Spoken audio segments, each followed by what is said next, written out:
এবং যখন রংটা এরকম কালো হয়ে এলো তখন বললো, যা বেটি, আমি এই যে মঞ্চ পড়ে দিলাম, তোর স্বামীর পেটের ভেতরে এরকম কালো হয়ে গেল, আর মদ খাবে না।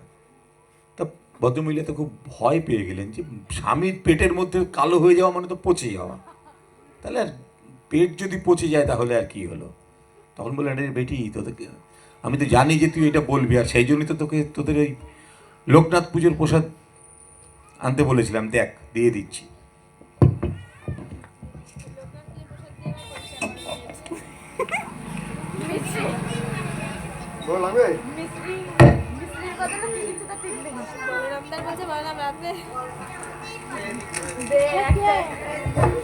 দিয়ে দিলেন আবারও, এবং আবারও মন্ত্র পড়তে শুরু করলো।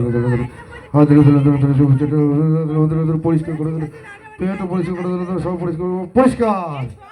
বলেন, যা, আজকে যা করে দিলাম তোর স্বামীর মনের ভেতরটা এরকম সাদা হয়ে গেল, পরিষ্কার হয়ে গেল, আর কোনোদিন তোর স্বামী মদ খাবে না।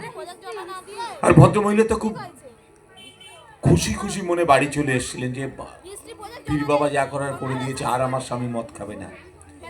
কিন্তু ঘটনা হচ্ছে সেই দিনই ভদ্রমহিলা পীর বাবা বা সাধু বাবাদের কাছে যাবেন না। এটা কিভাবে হলো সে, মানে আমরা ওই যে বললাম, যা যা আপনাদেরকে দেখাচ্ছি